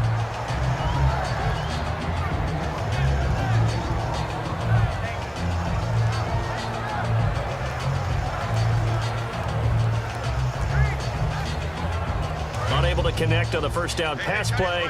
Now it's second down. Let's go now. Left 35. Left 30. Now Henning. He's got time in the pocket. And it's a short one here, complete to the tight end. 6 yards is the pickup, and that'll lead to a third down. Partner, it's a lot of fun watching the NFL now, isn't it? Because when the big fella runs routes, it used to be when we were kids, he'd run about 3 different routes, and that was it. Now he can run anything and catch the balls we just saw there.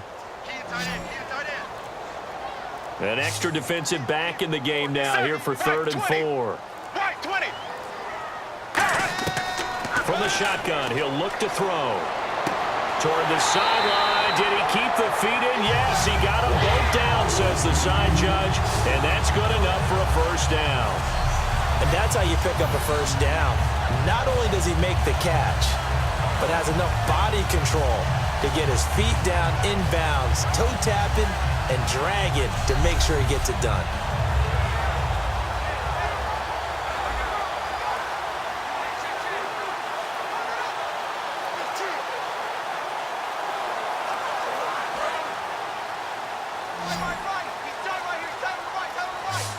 Again, we'll see the pistol here. On play action, they'll throw.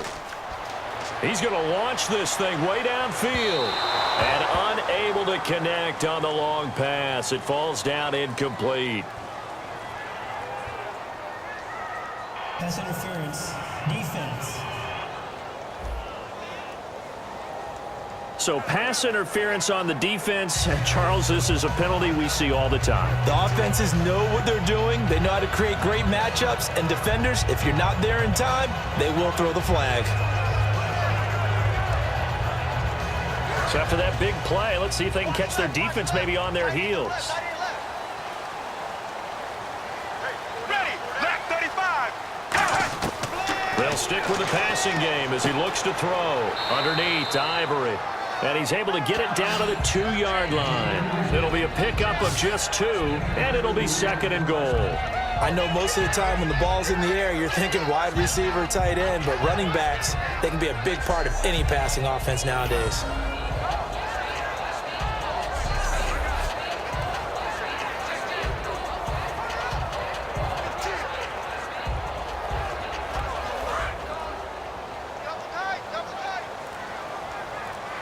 They come out with one back and 3 tight ends. Right, 18. Second and goal from the 2-yard line. On the ground, Ivory. And he is going to lose yardage here. It's a loss of 4. Now 3rd down. On goal-to-goal runs, when you create lost yardage plays, the only way that happens is either called pressure or what I like to call straight-ahead pursuit. A great read, and they get to the backfield and make the play. And that was a big chunk of yardage lost. So backed up to the 6 now. 3rd and goal.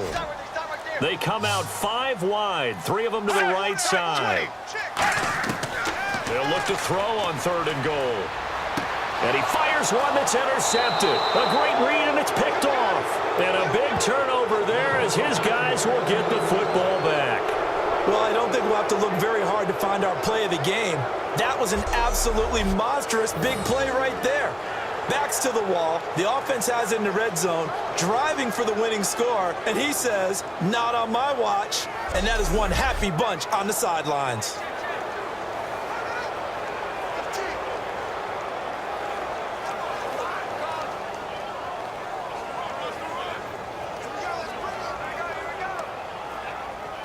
So out come the Bucs now. They've got the lead. Last time had to punt it, though. What's the key to this drive? I think it's leverage. The Leverage. big guys up front.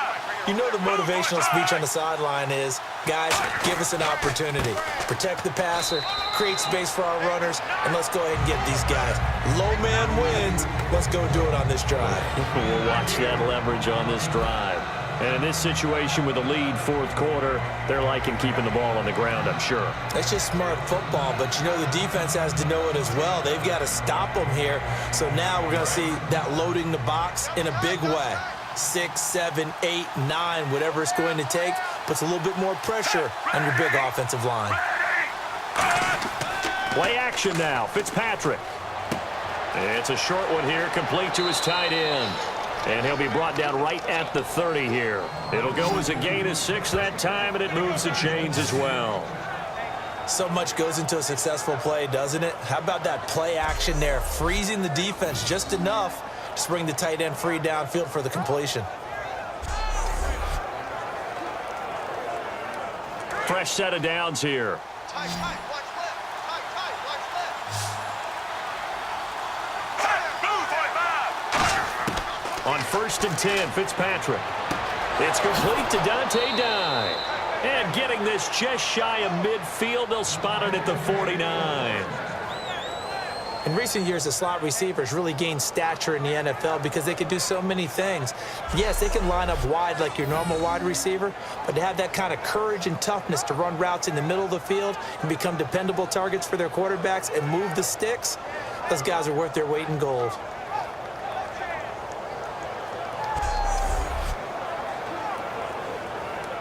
So here we go, 1st and 10 now.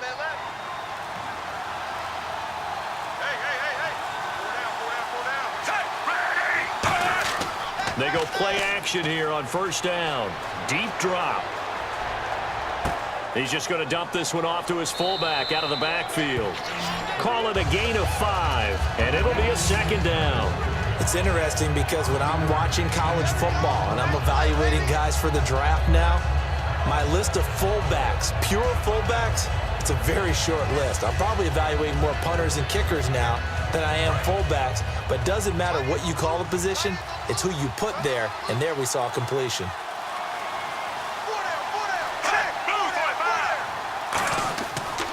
And he'll give it here to his running back.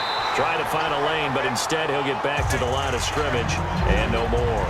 They'll get nothing out of that one, and it's going to lead to a 3rd down. But he was stopped on that play. He's had plenty of carries all afternoon. Every now and then the defense is going to win one, but I don't think they'll shy away from handing it to him the rest of the game. Getting late here in the 4th, and if this team has any chance to win this football game, their defense obviously needs a stop here. Fitzpatrick from the gun on 3rd down. Surveying the field. And that is incomplete.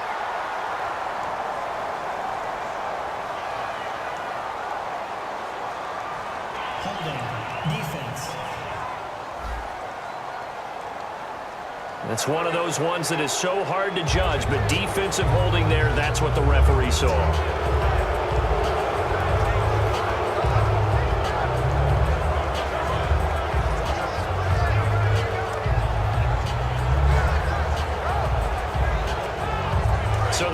they have possession of the football, and certainly this is where they just want to milk the clock.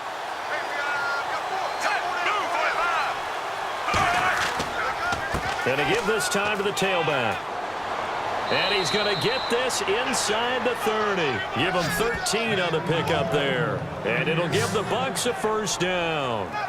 Really good, skillful, tough running throughout this contest. Picked up first down after first down. He's got to have a nickname, doesn't he? How about the human first down machine? I think that fits. So they pick up the first down after the run, and now they approach for the fresh set.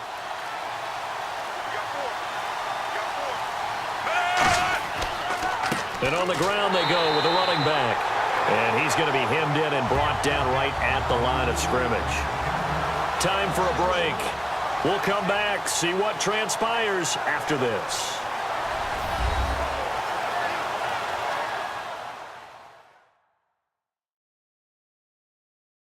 So it's Buccaneer football as we welcome you back. They face a second down, but they are in field goal range.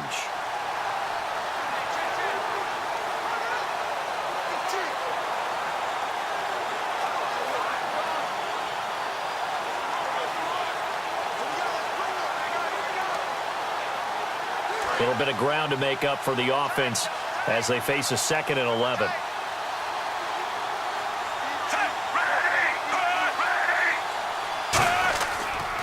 Now a handoff here to his running back.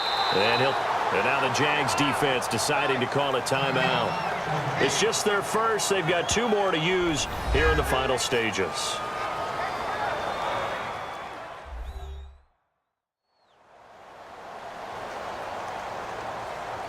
The defense, they got a little bit of a breather. Now they're back and set as we resume play.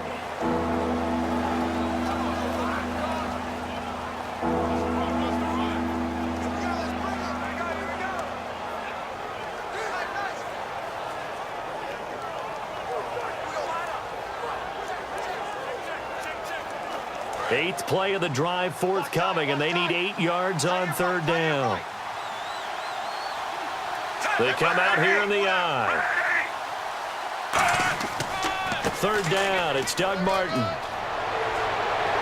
And he picks up the first down yardage as he takes this one down to the 15. And now the Jags going to signal for another timeout.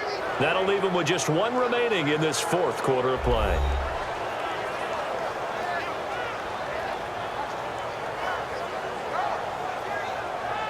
So a defensive timeout, chance to regather, regroup, and get set as we resume action.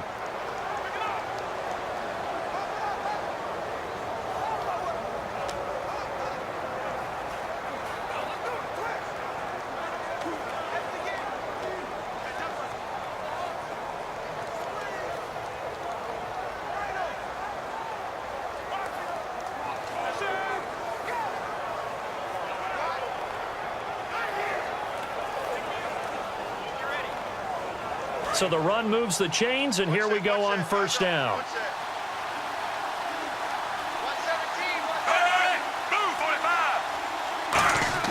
Fitzpatrick here to throw.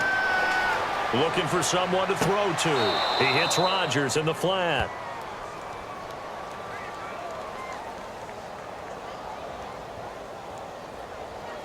Holding offense. So holding by the offense, and maybe now got to shift up what you want to do on the playbook. Yeah, definitely. Change what you're doing in the playbook, but boy, the advantage shifts to the guys on defense, doesn't it? Longer yardage situations, they often become bolder. Now this will be the 9th play on this drive.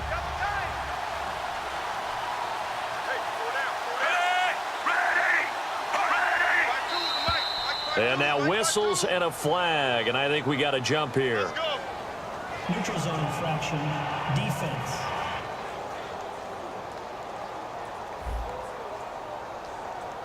So a little jumpy there defensively. Ref caught him in the neutral zone. 5-yard penalty.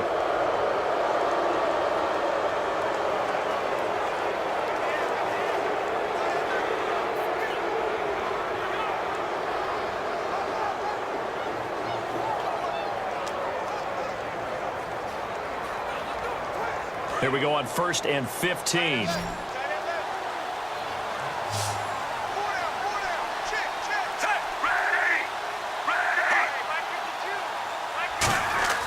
Here's Fitzpatrick. Can't find anyone open. Caught. It's Huff. And they'll bring him down at the 18-yard line.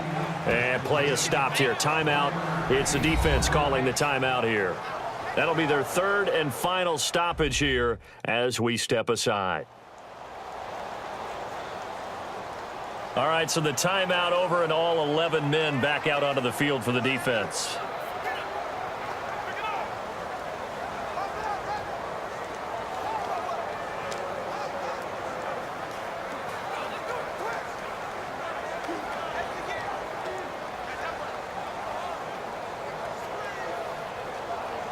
Well, just play after play after play on this long drive for the offense.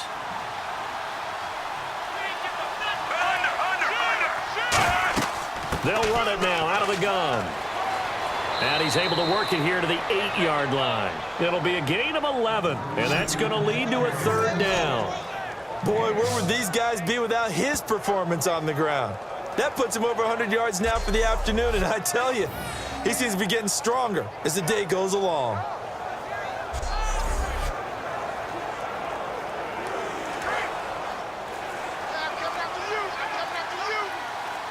And on 3rd and 3, they decided to go with a dime package. 6 DBs. Yeah, you're right. They've got 6 out there. They'll run the... And he's across for the touchdown. And in the final minute, that should just about seal it. And that touchdown should make you feel comfortable. But do you really feel like it's totally over yet? Not totally, but I think you're pretty much there. Yeah, you've still got to make sure you stay with it, do all the right things down the stretch, especially on defense. But that touchdown there, you've got to feel good about your chances.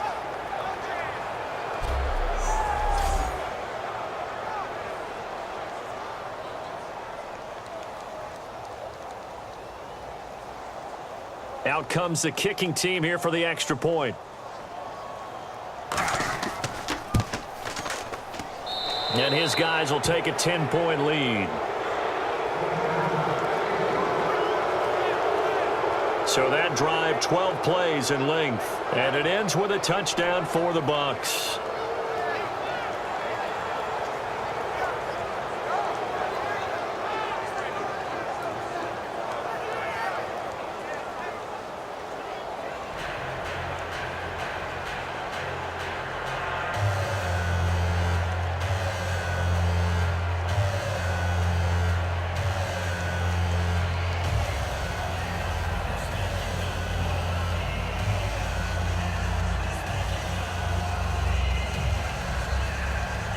After the touchdown, Aguayo now ready for the kickoff.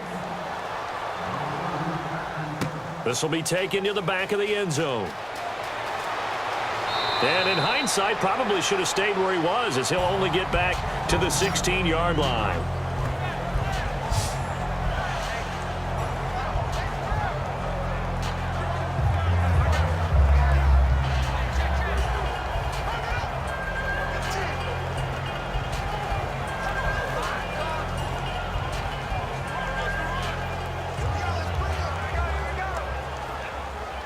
The Jaguars getting set to go. They might be thinking this is close to a lost cause here. Got to play it out. What do they need to do? Well, they have a thought process in mind already, but they can't get ahead of themselves. They know that they need to score quickly. Yep, 2-score game. Onside kick and get the ball back and then score again, but they can't worry about the last 2 points. The only thing that matters is scoring quickly, then they'll take it from there.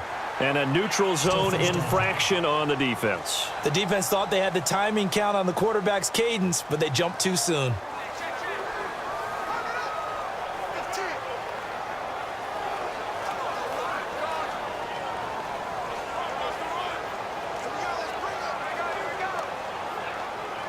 Well, not the position they want to be in. Still a very, very small chance here, but they almost need a miracle. Agreed. That means they've got to get it to the sidelines, get out of bounds, and preserve clock. Now a play fake here on 1st down. Wide open receiver complete. And they're able to get this one across the 35. They give him 17 yards that time, as that'll move the chains. They're going to hurry back to the line now.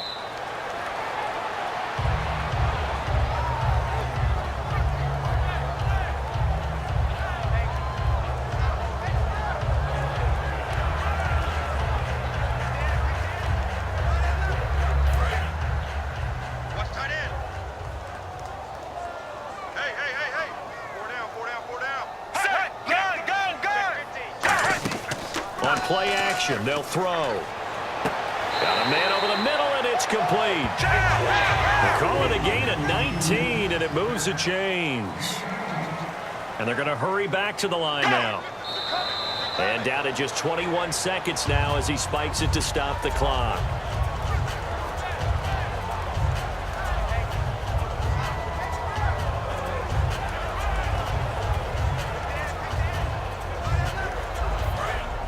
And on the outside, they're playing press coverage.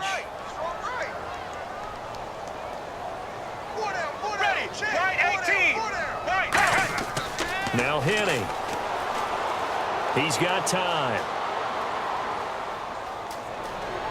And eventually taken down here. Great coverage downfield. Noah Spence in there to take him down, and the clock will roll. And they're going to speed things up here. Well, Charles, it's great to win at home in the NFL. When you win on the road, it's a little extra special, isn't it?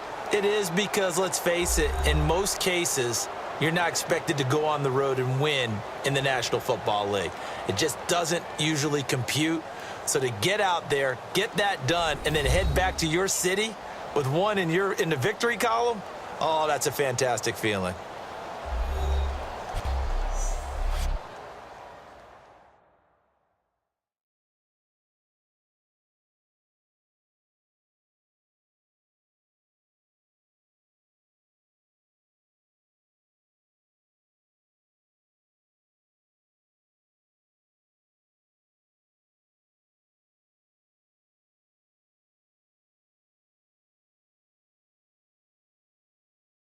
That'll do it for us. For Charles Davis and all our hardworking crew, I'm Brandon Gaudin. You've been watching the NFL on EA Sports. For more, find us on Twitter at EA Madden NFL.